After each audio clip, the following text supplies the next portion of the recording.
Are you afraid that healing trauma will make everything worse? That if you finally open the door, you'll have to relive everything all over again? That you'll be flooded with memories, emotions, or pain that you've managed to keep under control for years? If you've ever thought, I don't want to go there, I don't think I can handle it, or what if I completely fall apart, I understand. Because I used to be afraid of that too. And after working with Bach Flower Remedies, after working with clients, and after doing my own healing, I discovered something surprising. Healing usually doesn't happen through force. It doesn't rip the door open. It doesn't drag us back into the past against our will.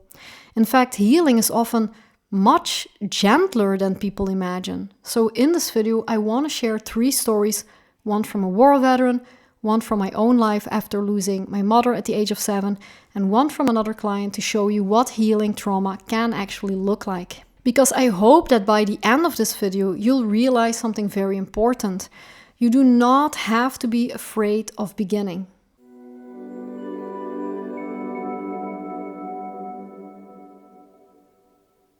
Hi, I'm Michelle. I'm a Bach Flower practitioner and a vibrational healer. And on this channel, we explore emotional healing, personal growth, vibrational energy, and the deeper side of Bach Flower Remedies. And before we begin, I have a free live masterclass link below in the pinned comment or in the description, where I teach a completely different approach to emotional healing and Bach Flower Remedies.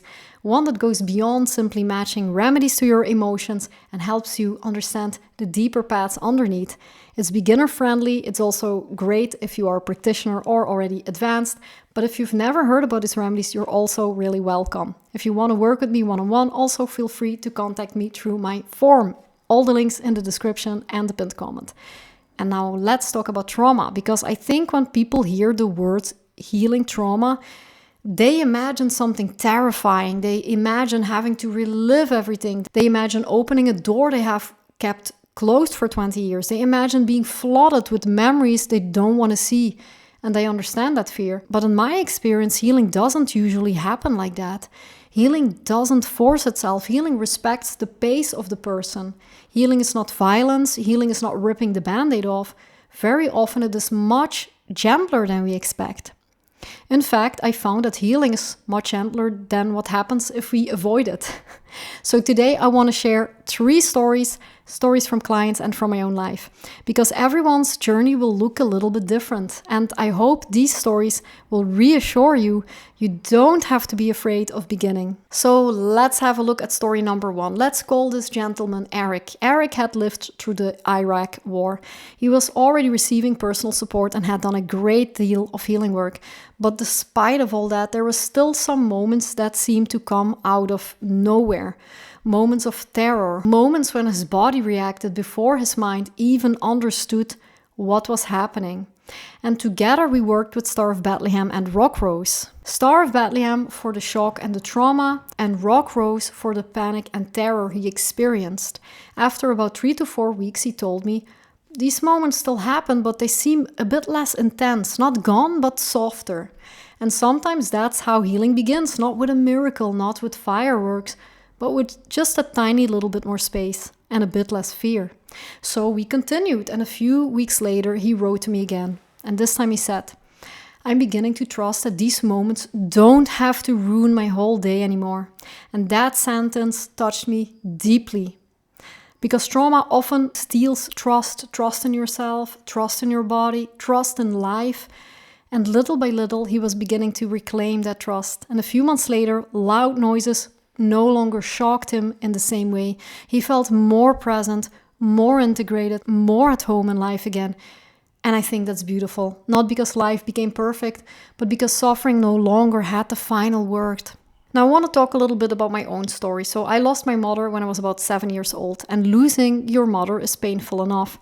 But the circumstances around it were confusing too. I didn't see her during the last months before she died. I never got to say goodbye. Nobody really involved me. Nobody explained anything to me. And one memory had stayed with me my entire life.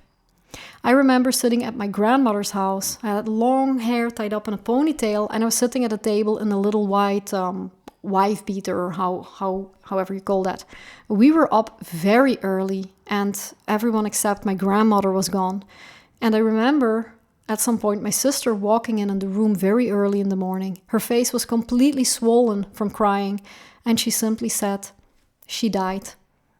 And that was it. That was my goodbye. No final conversation, no holding her hand, no last hug, no explanation, just those words. And then life went on, except life didn't go on. Everybody around me was falling apart. There was mental illness, alcohol, chaos. And somehow I became responsible very young. I learned to be strong. I learned to survive. I learned to erase myself. But I never learned how to grieve. And I remember growing up and avoiding the subject completely. Some of my closest friends didn't even know I had lost my mother, because every time I talked about it, I wanted to cry and I didn't want to cry. And so if I would want to cry, I would become angry.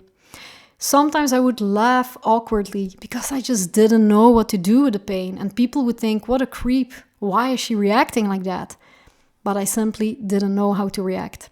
And I remember thinking, well, it's too late now. What can I possibly do after all these years? But I want to tell you something. It is never too late. If I could go back and speak to my younger self, I would tell her, please don't ignore this. Please don't convince yourself that because something has happened 20 years ago, it no longer matters. Or you can't come back from that, because the soul remembers very well. And the body remembers. So I began working with Star of Bethlehem, and one of the strangest things happened. For the first time in my life, I could say the sentence, "My mother died," without immediately feeling like I would burst into tears. The memory was still there, the love is still there, but the unbearable sharpness had softened. And honestly, I didn't realize how much of my life had been built around that wound. In fact, after losing my cat in 2023, I discovered something even deeper about myself after turning again to Star of Bethlehem. I went to the river and gave her all my tears there. And there, standing in the river while crying, I realized I was still in the hospital. I was still punishing myself. I was still lost. My mom was totally over this. She's gone. But I saw myself there for the first time. Not my mom, not my siblings, myself. And finally, the first time I felt empathy for her, for that little girl. For the first time, I acknowledged what that little girl had gone through. And that is what Star of Bethlehem brought me. Compassion and understanding for myself and the release of a life built around guilt. Story number 3. So I worked with another client who had experienced a very painful childhood with a narcissistic mother. And during our work together, he said something fascinating. He told me, I don't actually feel worse, but I suddenly feel the need to cry. And then he added that he never really been able to cry before. And that struck me because tears are not always a sign that something is wrong. Sometimes tears are a sign that something frozen is finally beginning to move. Sometimes the body finally says, I don't want to carry this alone anymore. And no, not everybody cries. Healing looks very different for everyone else. But it is very often, in my experience, that when people were unable to cry about something, they will suddenly have the ability to do so. Sometimes the emotions we suppressed for decades finally find a safe way to leave. Crying is literally letting it leave. It's not a setback, it's not failure, it's not getting worse. Sometimes it is healing in itself. So if you are afraid of beginning trauma work, please know this. You do not have to relive everything. You do not have to force memories. You do not have to suffer all over again.